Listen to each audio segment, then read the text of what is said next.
Shalom, saudara-saudara yang terkasih, kita bersama-sama lagi di dalam firman Tuhan, renungan harian kita menjadi murid setiap hari. Kiranya setiap kita satu persatu yang mendengar dan juga melihat renungan ini, semakin dikuatkan dalam iman kerohanian, makin dekat, teguh, percaya kepada Tuhan. Saudara-saudara, pada saat ini, mari kita sama-sama mendengar sebuah renungan. Kiranya kita diberkati dan kita diberikan kekuatan. Kita berdoa. Ya Tuhan, Allah Bapa kami di surga, puji syukur kepadamu karena memberkati kami, melindungi kami, menjaga kami, memimpin kami. Pada saat ini kami serahkan hidup kami kepadamu, sehingga kami dapat mengerti setiap maksud yang Tuhan sampaikan melalui firman-Mu ini. Terima kasih sudah memberikan akal pikiran yang baik, yang bijaksana kepada kami. Di dalam nama Yesus Tuhan dan Juru Selamat kami sudah berdoa dan juga berserah. Amin. Firman Tuhan kita pada saat ini berjudul Menjala Ikan di Sebelah Kanan Perahu. Dan ayat renungan juga di dalam Yohanes 21 ayat 5 dan 6. Mengatakan seperti ini, kata Yesus kepada mereka, "Hai anak-anak, adakah kamu mempunyai lauk pauk?" Jawab mereka, "Tidak ada." Maka kata Yesus kepada mereka, "Tebarkanlah jalahmu di sebelah kanan perahu, maka akan kamu peroleh." Lalu mereka menebarkannya dan mereka tidak dapat menariknya lagi karena banyaknya ikan. Satu hal ataupun satu kisah hidup yang sangat baik jika ini terjadi dalam kehidupan kita. Kalau kita sebagai seorang nelayan, seorang pelaut yang masuk ke dalam laut, menjala untuk mencari ikan, untuk mencari untuk makanan bagi keluarga. Tetapi kalau kita pergi ke laut, menjala dan tidak memiliki ikan, satu hal yang mengecewakan. Tapi kalau kita pergi dan kita menarik jala kita dan kita mendapat ikan yang banyak, satu kegembiraan. Pada saat ini, firman renungan Tuhan yang mengatakan kepada kita, kebanyakan murid ialah nelayan dan telah menangkap ikan bersama bapak dan datuk mereka sejak mereka masih kecil lagi.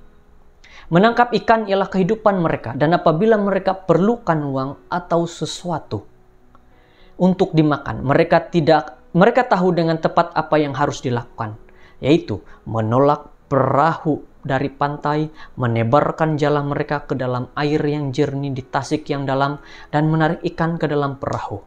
Inilah yang mereka lakukan jikalau mereka memerlukan makanan, mereka memerlukan uang, dan ini yang mereka lakukan.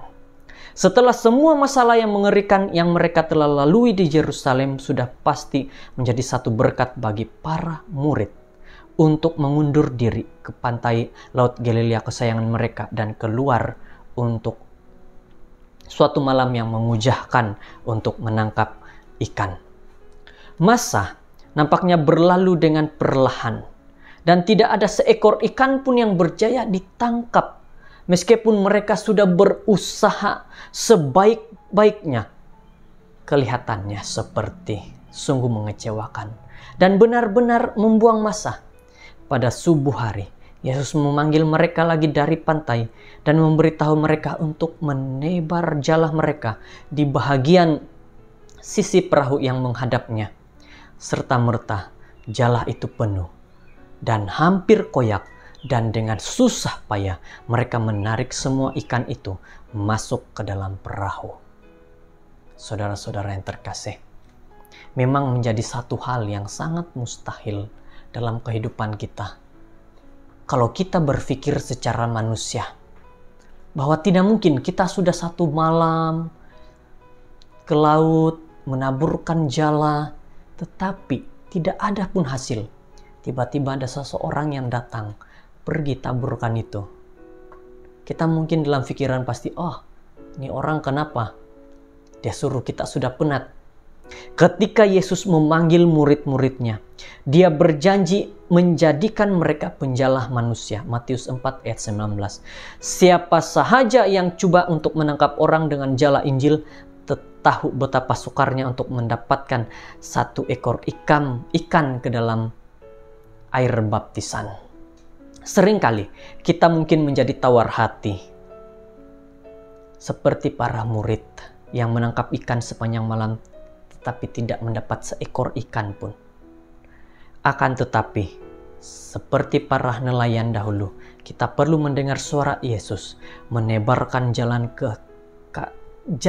menebarkan jala kita di sebelah sisi perahu menghadap Tuhan. Yesus selalu memberi dorongan sedemikian rupa. Dan lagi pula, dia ialah nelayan yang paling agung yang ada di dunia ini. Dia tahu nama setiap ikan dan boleh membimbing mereka ke dalam jala keselamatan. Saudara-saudara, sahabat-sahabat yang terkasih, mungkin di luar sana, saudara pernah coba-coba ataupun pernah membawa diri untuk menebarkan jala di satu tempat tetapi tidak ada hasil, dan kita sepertinya kecewa. Apa yang dinyatakan dalam firman Tuhan pada saat ini, renungan ini, ikut apa yang Tuhan ingin lakukan bagi hidup kita, bagi diri kita. Bukan dengan kehendak kita, tetapi kehendak Tuhan. Semoga pelayanan saudara-saudara, pelayanan Anda semua berhasil dan berjaya, sehingga mendapat ikan-ikan untuk masuk ke dalam keselamatan yang telah Tuhan berikan. Kiranya Tuhan memberkati kita semua. Mari berdoa. Kami bersyukur, berdoa, berterima kasih kebaikan Tuhan yang telah Tuhan berikan kepada kami. Memperingatkan kepada kami agar terus berusaha datang kepada Tuhan, mendengar suara Tuhan, di mana apa yang Tuhan inginkan untuk kami tabur jala kami. Terima kasih Tuhan, nasihat yang baik bagi kami pada saat ini. Dalam nama Yesus. Amin.